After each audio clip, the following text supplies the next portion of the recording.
The morning of June 15th, 1943, dawned clear and humid over the Solomon Islands, with visibility extending nearly 20 miles across the azure waters of the Pacific. At precisely 0700 hours, Lieutenant Colonel Yamamoto Kenji stood on the observation deck of the Imperial Japanese Navy's forward command post on Bougainville, adjusting his binoculars as he scanned the horizon for any sign of American aircraft approaching their newly fortified positions. The confidence in his weathered face reflected the absolute certainty shared throughout the Japanese High Command that their elite pilots, trained in the ancient traditions of Bushido and flying the most maneuverable fighters in the Pacific theater, would continue their dominance over the inferior American forces who had never proven capable of sustained aerial combat against the Empire's finest aviators. Before we dive into this story, make sure to subscribe to the channel and tell me in the comments where you're watching from. It really helps support the channel. What Yamamoto and his fellow commanders could never have anticipated was that within the next 6 months, a single American pilot would systematically dismantle their most experienced fighter squadrons, achieving victories that would force them to question every assumption they had made about American capabilities, racial superiority, and the very nature of aerial warfare itself. 3,000 miles away, at Henderson Field on Guadalcanal, Second Lieutenant Robert Bob Williams of the United States Army Air Forces adjusted his flight helmet and ran through his pre-flight checklist for what would become his first combat mission over the Solomon Islands. The 22-year-old pilot from Detroit, Michigan, had completed his advanced fighter training at Tuskegee Army Airfield in Alabama, where he had distinguished himself among the first class of African-American military aviators trained under the Army's experimental program to integrate colored personnel into combat aviation roles. Williams climbed into the cockpit of his Republic P-47 Thunderbolt, a massive fighter aircraft weighing over 8 tons when fully loaded with fuel and ammunition.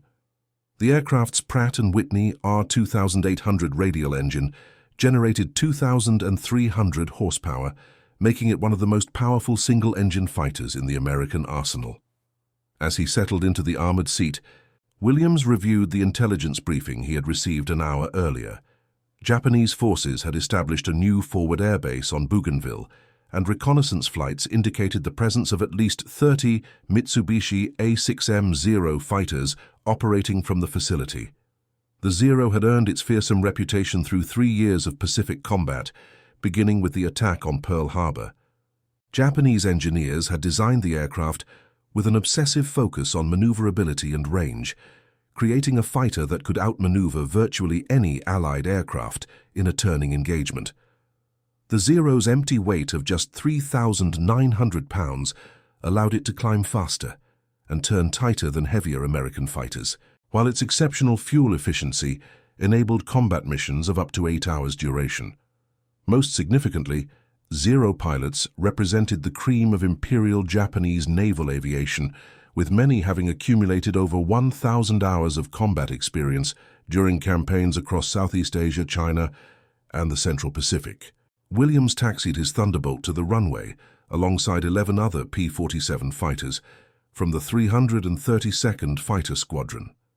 Major Harrison Tompkins, the squadron commander, had briefed them on their mission: escort a formation of B-25 Mitchell bombers to their target on Bougainville, then conduct fighter sweeps to engage any Japanese aircraft that attempted to intercept the bombing mission.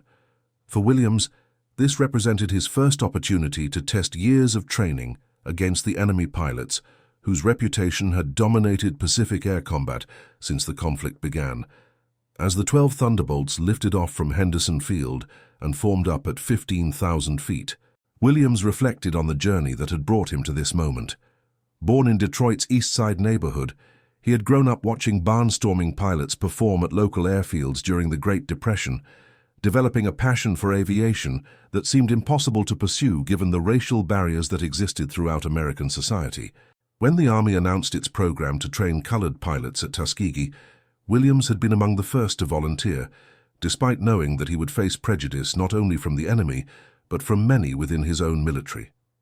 The flight to Bougainville took 1 hour and 20 minutes, during which Williams studied the tactical formations his squadron employed and memorized the communication procedures they would use during combat.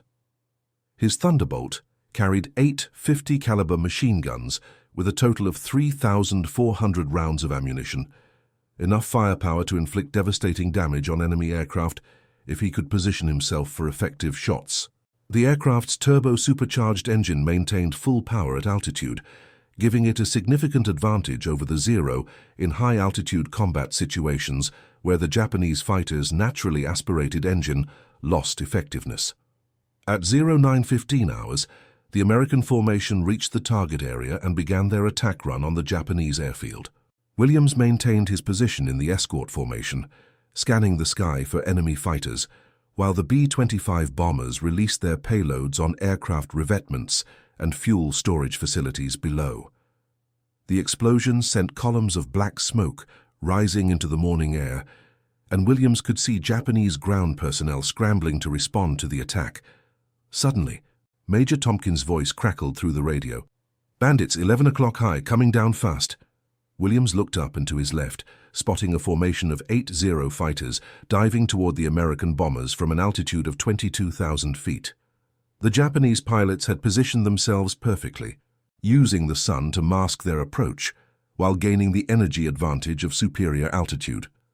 What followed would become one of the most significant individual aerial engagements of the Pacific conflict, though its importance would not be recognized until months later when intelligence analysts began tracking patterns in Japanese pilot losses.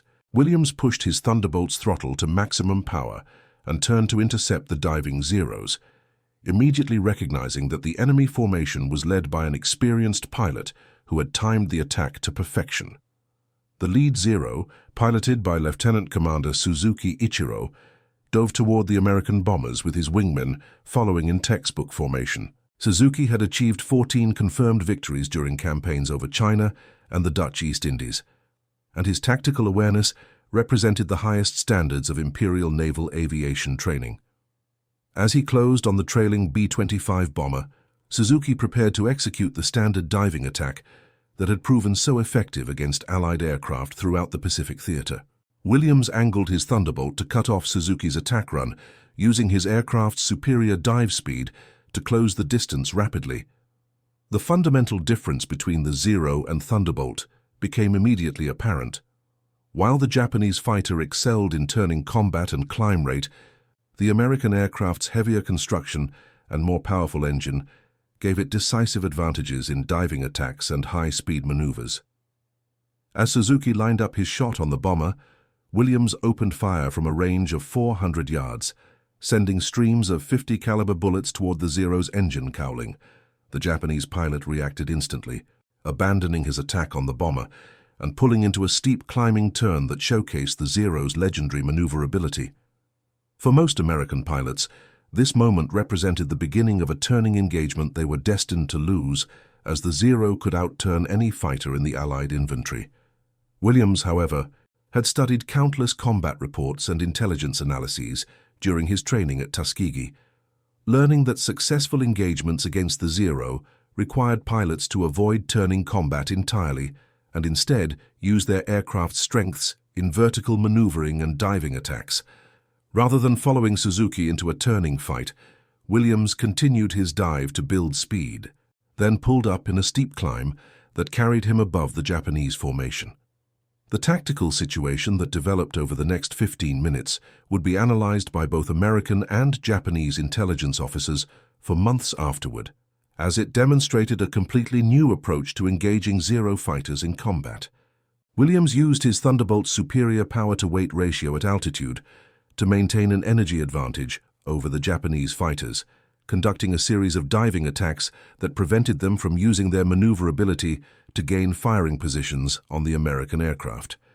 Suzuki, recognizing that he faced an unusually skilled opponent, began employing advanced defensive tactics that had served him well in previous engagements. He directed his wingmen to establish a defensive circle that would force any attacking American aircraft to expose itself to crossfire from multiple Zero fighters.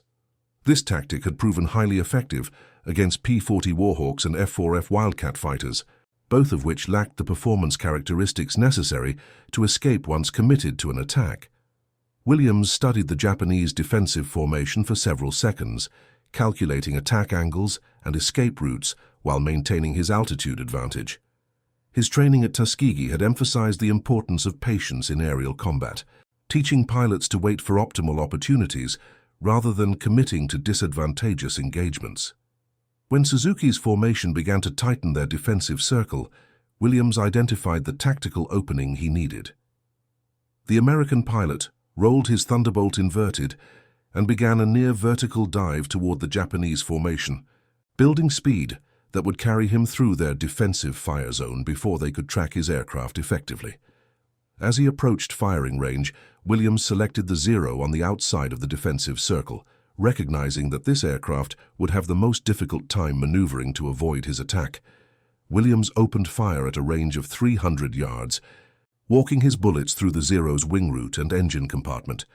The Japanese aircraft immediately began trailing smoke and fell away from the formation, its pilot attempting to reach friendly territory before his engine failed completely. This victory marked Williams's first confirmed aerial success, though neither he nor the Japanese pilots could have predicted that it would be the beginning of an unprecedented string of victories. The engagement continued as the remaining 7 Zero fighters attempted to regain tactical advantage against Williams's Thunderbolt. Suzuki demonstrated exceptional leadership skills as he reorganized his formation and began climbing to reduce the American aircraft's altitude advantage.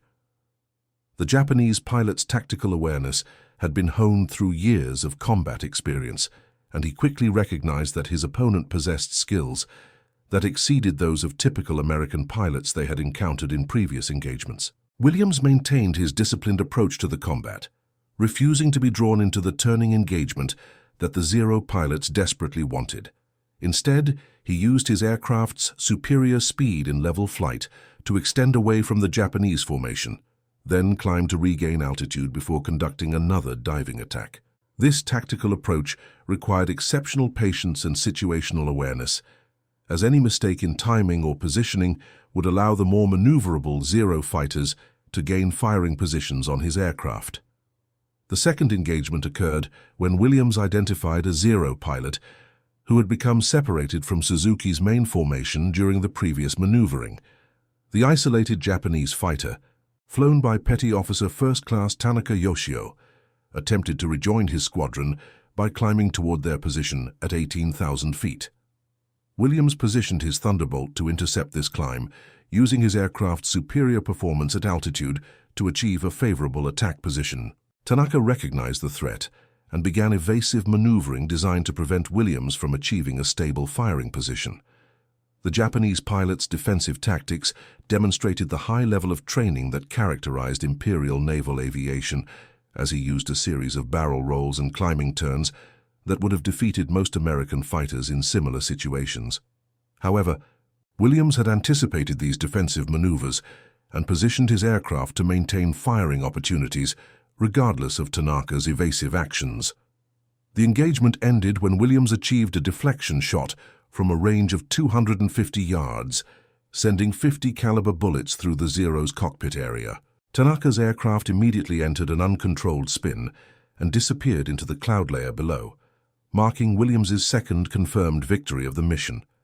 The speed and decisiveness of this engagement sent a clear message to the remaining Japanese pilots that they faced an opponent unlike any they had previously encountered. Suzuki, observing the loss of his second wingman, began to reassess the tactical situation and consider withdrawal from the engagement. The Japanese commander possessed sufficient combat experience to recognize when an engagement had turned against his forces, and the American pilot's performance demonstrated capabilities that exceeded anything in his previous experience. However, Bushido traditions and tactical doctrine both emphasized the importance of continuing combat until achieving decisive results, regardless of losses sustained during the engagement. The remaining Japanese formation regrouped at 20,000 feet and began a coordinated attack designed to overwhelm Williams through sheer numbers. This tactical approach had proven effective in previous engagements, where individual American fighters had achieved temporary advantages over Zero formations. Suzuki directed his pilots to approach from multiple directions simultaneously, forcing the Thunderbolt pilot to divide his attention and create opportunities for successful attacks. Williams recognized the Japanese tactical intent and responded by climbing to 25,000 feet, where his aircraft's turbo-supercharged engine maintained full power while the naturally aspirated Zero fighters began losing performance. This altitude advantage provided him with superior maneuverability and acceleration, allowing him to engage individual Japanese aircraft while maintaining the ability to escape from disadvantageous situations. The high-altitude engagement that followed demonstrated the fundamental technological differences between American and Japanese aircraft design philosophies.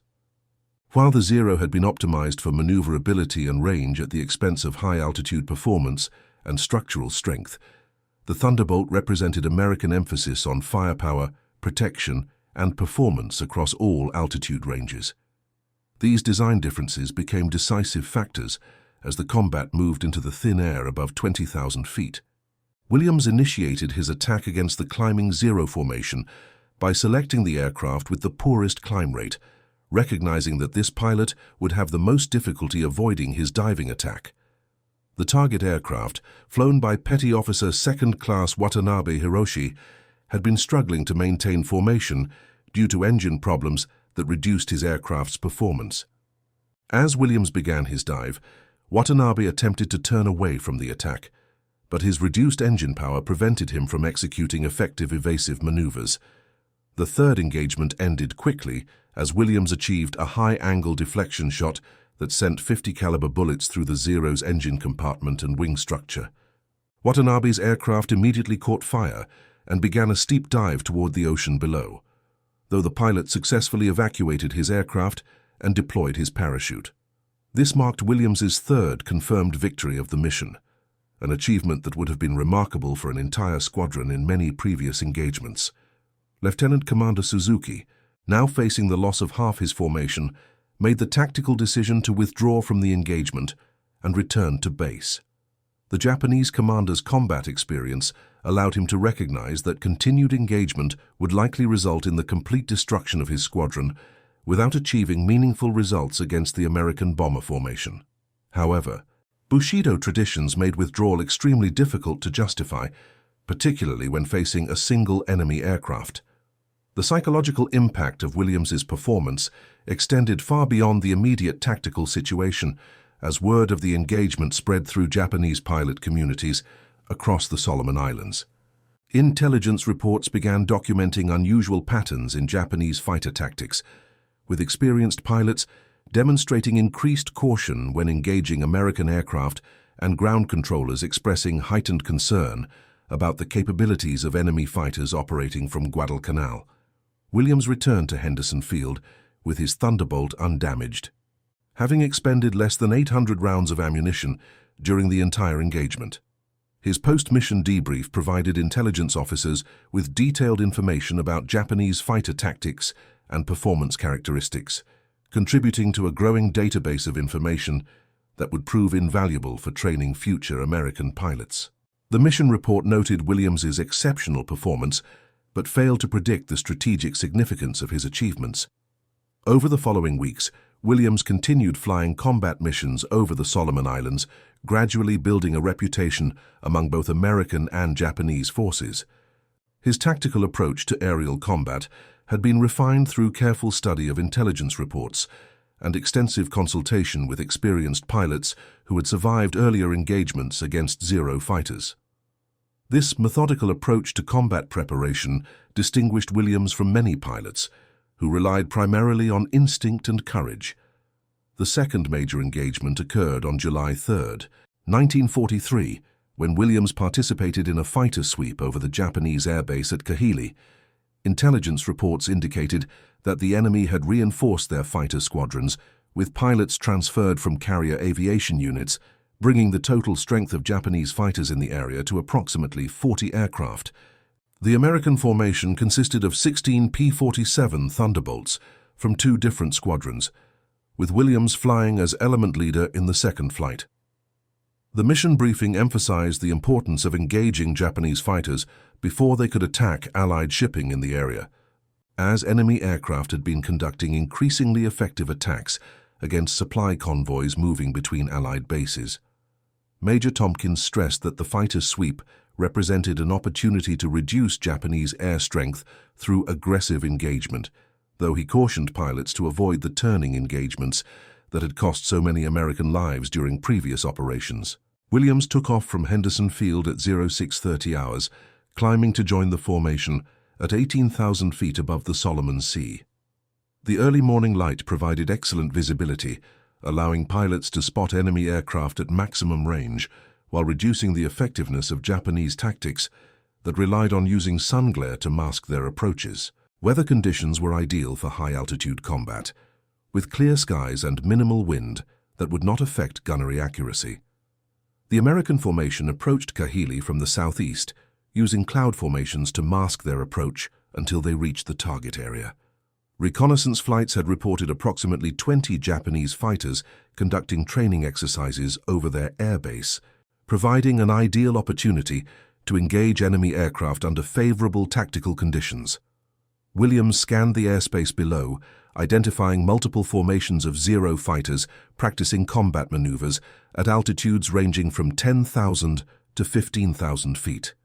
The engagement began when Major Tompkins led the American formation in a diving attack against the lowest Japanese formation, catching the enemy pilots by surprise as they focused on their training exercises.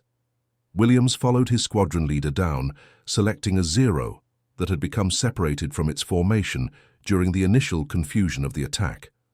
The Japanese pilot, Warrant Officer Nakamura Shigeo, possessed over 600 hours of combat experience and immediately began evasive maneuvers designed to prevent the American aircraft from achieving firing positions. This engagement differed significantly from Williams's previous combat experience, as Nakamura demonstrated tactical skills that exceeded those of the pilots he had fought during his first mission.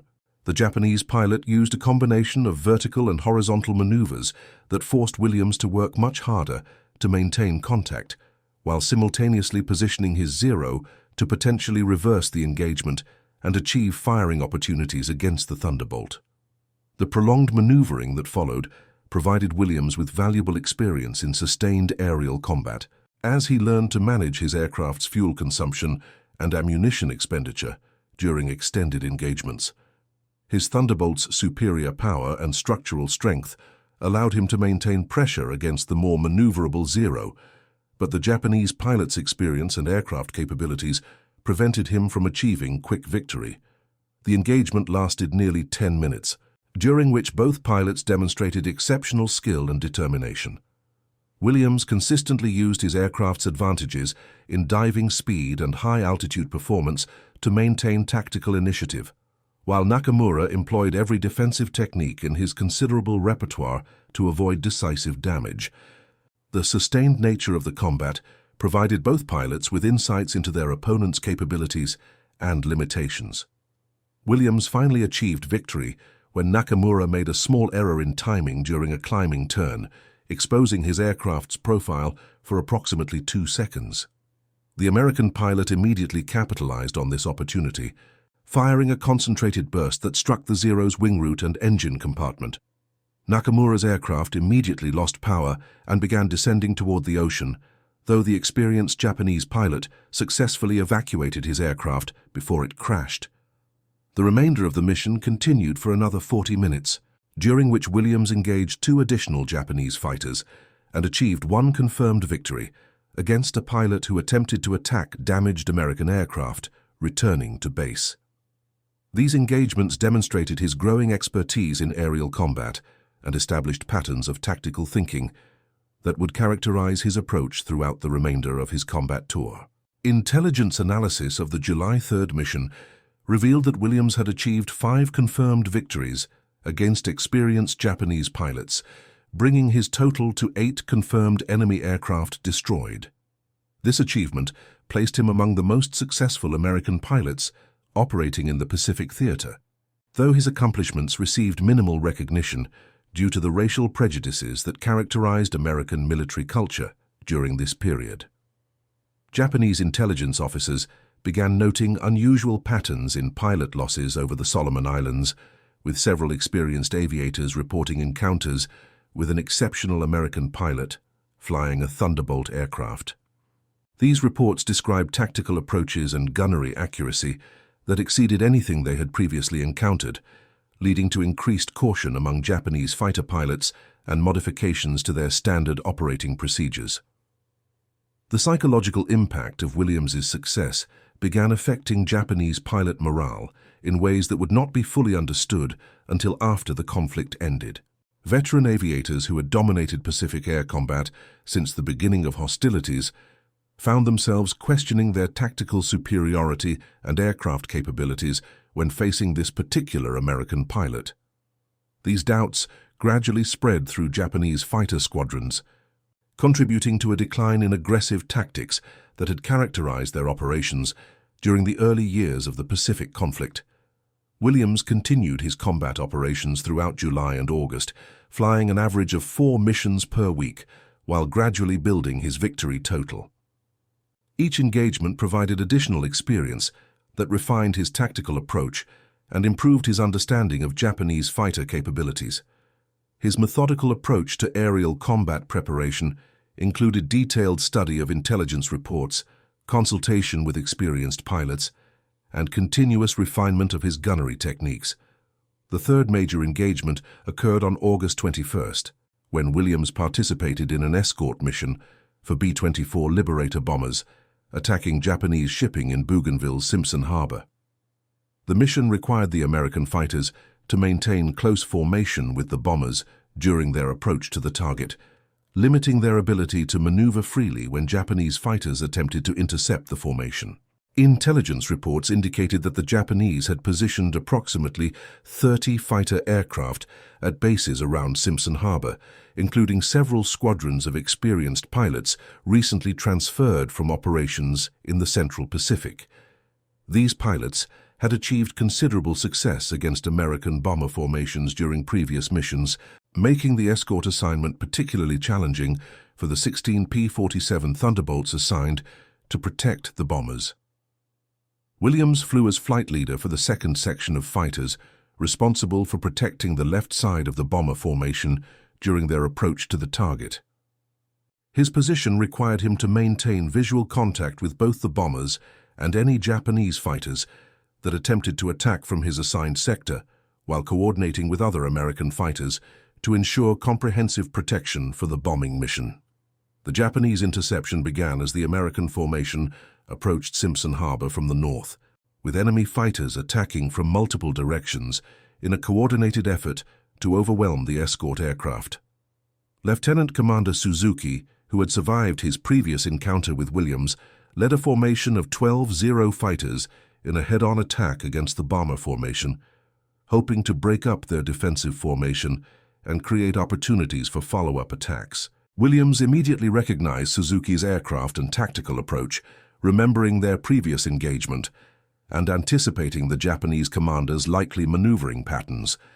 This familiarity with his opponent provided Williams with a significant tactical advantage, as he could predict Suzuki's responses to various situations and position his aircraft accordingly. The head-on engagement that followed demonstrated the fundamental differences between Japanese and American approaches to aerial combat. Suzuki's formation relied on superior maneuverability and coordinated attacks to achieve success, while Williams used his aircraft's firepower and structural strength to maintain pressure against the more numerous Japanese fighters. The resulting combat became a test of endurance and tactical patience, as both sides maneuvered for advantages that might prove decisive. Williams achieved his first victory of the mission when he intercepted a Zero attempting to attack the lead bomber from below. The Japanese pilot, Flight Petty Officer Kobayashi Masao, had positioned his aircraft perfectly for a deflection shot against the B-24's engine nacelles, but failed to account for Williams's ability to intercept his attack run. The engagement ended quickly as Williams achieved a high-angle shot that sent 50 caliber bullets through the Zero's cockpit area. The intensity of combat increased as additional Japanese fighters joined the engagement, forcing Williams to divide his attention between multiple threats while maintaining his responsibility to protect the bomber formation. His tactical experience and aircraft capabilities allowed him to engage multiple opponents without becoming overwhelmed, though the sustained nature of the combat tested his ammunition management and fuel consumption planning. Lieutenant Commander Suzuki, recognizing Williams' aircraft and remembering their previous encounter, began coordinating focused attacks designed to overwhelm the American pilot through sheer numbers. This tactical approach represented a significant change from standard Japanese fighter doctrine, which typically emphasized individual pilot skill rather than coordinated group tactics against single opponents. The coordinated Japanese attacks created the most challenging combat situation Williams had yet experienced, as multiple Zero fighters maneuvered to attack his aircraft simultaneously from different directions. His response demonstrated the tactical maturity he had developed through months of combat experience, as he used vertical maneuvering and speed management to avoid becoming trapped in disadvantageous positions.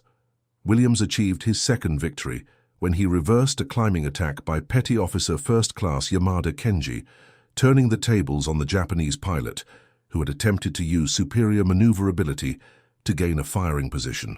The engagement showcased Williams's growing expertise in energy management and tactical maneuvering, as he converted a defensive situation into an offensive opportunity through superior aircraft handling. The mission continued for another 30 minutes, during which Williams engaged 4 additional Japanese fighters and achieved 2 more confirmed victories. These successes brought his total to 12 confirmed enemy aircraft destroyed, establishing him as one of the most successful fighter pilots operating in the Pacific theater. However, the significance of his achievements extended far beyond individual victory counts. Japanese intelligence reports from this period began describing Williams as a ghost pilot, whose capabilities seemed to exceed normal human limitations. These reports noted his exceptional gunnery accuracy, tactical awareness, and aircraft handling skills, leading some Japanese commanders to theorize that they faced a completely new type of American pilot, whose training and equipment represented significant advances in Allied aviation capabilities. The psychological impact of Williams's continued success began affecting Japanese tactical planning in measurable ways. Fighter squadrons operating in the Solomon Islands received new orders emphasizing caution when engaging American Thunderbolt aircraft, particularly those displaying exceptional maneuvering capabilities or gunnery accuracy.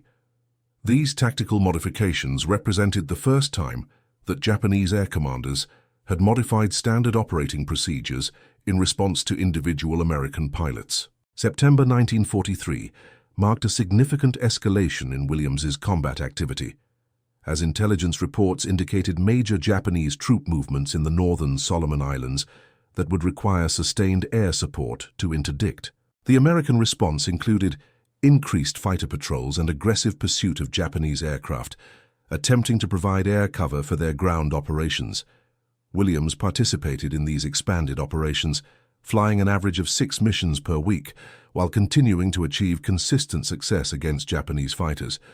His tactical approach had evolved considerably since his first combat mission, incorporating lessons learned from dozens of engagements and refined understanding of both his aircraft's capabilities and Japanese fighter tactics.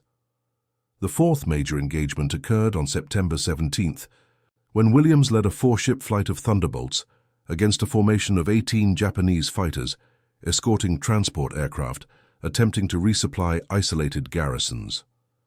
The mission required exceptional tactical skill, as the American pilots were outnumbered more than 4-1 and faced experienced Japanese pilots flying in coordinated formations. Williams positioned his flight to attack the Japanese escorts from above, using altitude advantage and superior diving speed to offset the numerical disadvantage his formation faced. His tactical planning emphasized hit-and-run attacks that would prevent the more maneuverable Zero fighters from bringing their advantages to bear in sustained turning engagements.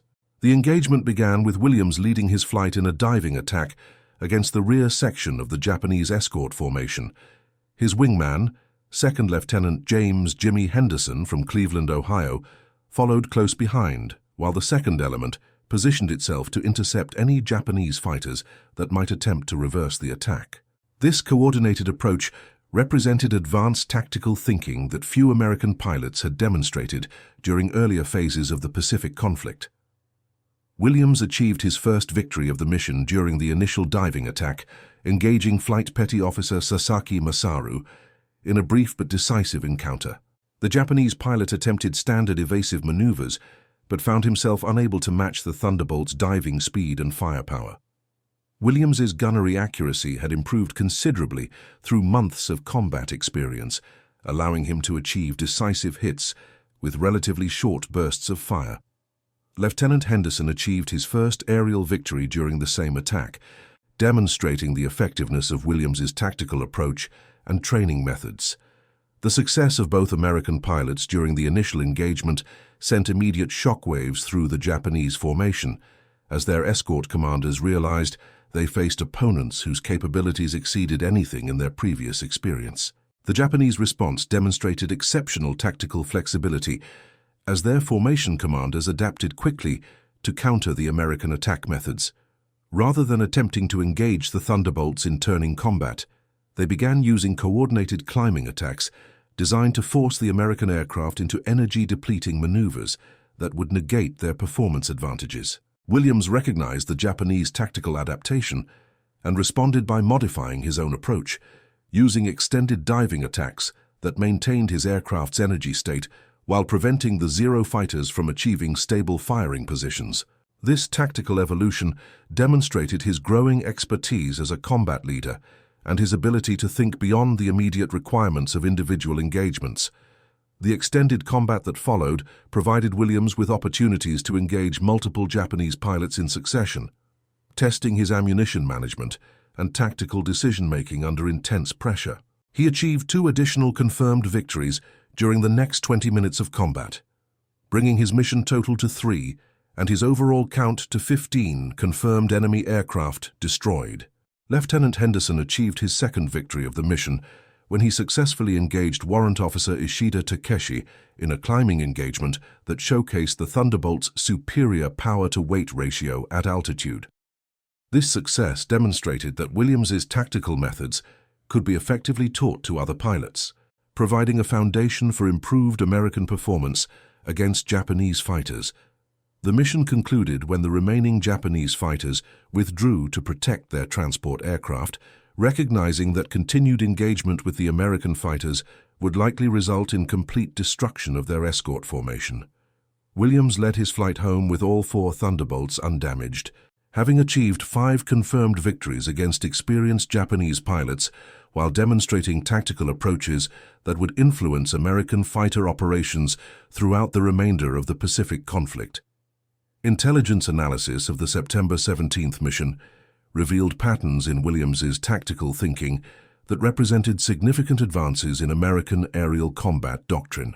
His emphasis on energy management, coordinated attacks, and systematic exploitation of aircraft performance advantages provided frameworks for training programs that would be implemented throughout Pacific fighter squadrons. Japanese intelligence reports from this period began describing Williams as the Black Lightning, acknowledging both his racial identity and his exceptional combat capabilities. These reports noted that his presence in any engagement area significantly increased Japanese pilot casualties and reduced the effectiveness of their standard tactical procedures. Some Japanese commanders began requesting transfers to other theaters rather than continue facing this exceptional American pilot. The psychological impact of Williams's success reached its peak during October 1943, when Japanese fighter squadrons operating in the Solomon Islands began reporting widespread morale problems related to their encounters with American Thunderbolt aircraft. Experienced pilots who had dominated Pacific air combat since 1941 found themselves reluctant to engage American fighters, fundamentally altering the tactical balance that had characterized aerial operations in the region. Williams's final major engagement occurred on November 8, 1943, during a massive Japanese effort to reinforce their positions in the northern Solomon Islands. Intelligence reports indicated that enemy forces were attempting to move approximately 60 aircraft from Rabaul to forward bases, providing opportunities for decisive American attacks that could significantly reduce Japanese air strength in the region. The American response included coordinated attacks by 48 P-47 Thunderbolts from 4 different squadrons, representing the largest fighter operation yet conducted from Henderson Field. Williams flew as squadron leader for the 332nd Fighter Squadron, responsible for coordinating his unit's attacks while maintaining situational awareness of the overall tactical situation. The mission began at 0530 hours, with American formations taking off in sequence and climbing to assigned altitudes above the Solomon Sea. Weather conditions were marginal, with scattered cloud layers that would provide concealment opportunities for both sides during the anticipated engagement. Williams reviewed his tactical plans while climbing to altitude, anticipating that the Japanese would employ their most experienced pilots and sophisticated tactics during such a critical mission. The engagement area stretched across nearly 100 square miles of airspace, with Japanese and American formations maneuvering for tactical advantage while maintaining protection for their respective ground objectives. Williams positioned his squadron to intercept Japanese fighters, attempting to establish air superiority over the proposed landing sites, recognizing that successful interdiction would prevent enemy reinforcement operations. Contact with Japanese forces occurred at 0715 hours, when reconnaissance aircraft reported a formation of 24 Zero fighters climbing to intercept the American attack formations.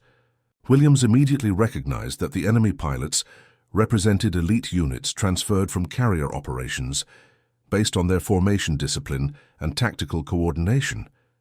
These pilots possessed combat experience and training levels that exceeded anything he had previously encountered.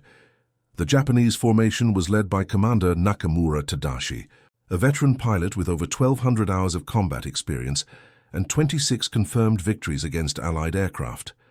Nakamura had specifically requested assignment to operations against the American pilot who had achieved such remarkable success, viewing the encounter as an opportunity to restore Japanese tactical superiority in the Solomon Islands. The initial engagement developed as both formations climbed for altitude advantage, with Williams leading his squadron toward 28,000 feet while the Japanese fighters attempted to intercept them during their climb. The high-altitude maneuvering that followed demonstrated exceptional piloting skills on both sides, as experienced aviators used every available tactic to gain decisive advantages over their opponents. Williams achieved first contact when he intercepted Petty Officer First Class Hayashi Yoshimitsu during a climbing turn that exposed the Zero's profile for approximately 3 seconds.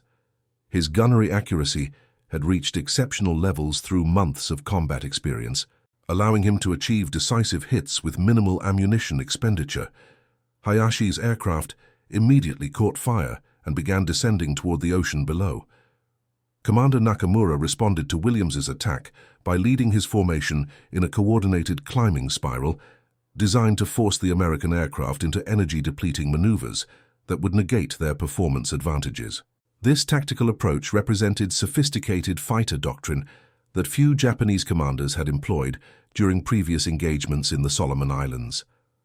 The sustained maneuvering that followed tested both pilots' endurance and aircraft capabilities as they climbed through 35,000 feet while maintaining aggressive combat maneuvering. Williams's Thunderbolt maintained full power at extreme altitude due to its turbo-supercharged engine, while the naturally aspirated Zero fighters began losing performance as air density decreased. Williams exploited his altitude advantage to conduct a series of diving attacks against individual Japanese fighters, using hit-and-run tactics that prevented them from coordinating effective responses. He achieved 2 additional confirmed victories during these high-altitude engagements, demonstrating tactical approaches that would influence American fighter operations for the remainder of the Pacific conflict.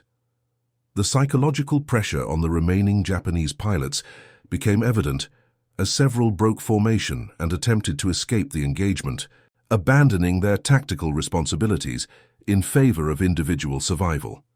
This behavioral change represented a fundamental shift in Japanese pilot psychology, as warriors who had previously fought to the end, regardless of circumstances, began prioritizing survival over mission completion.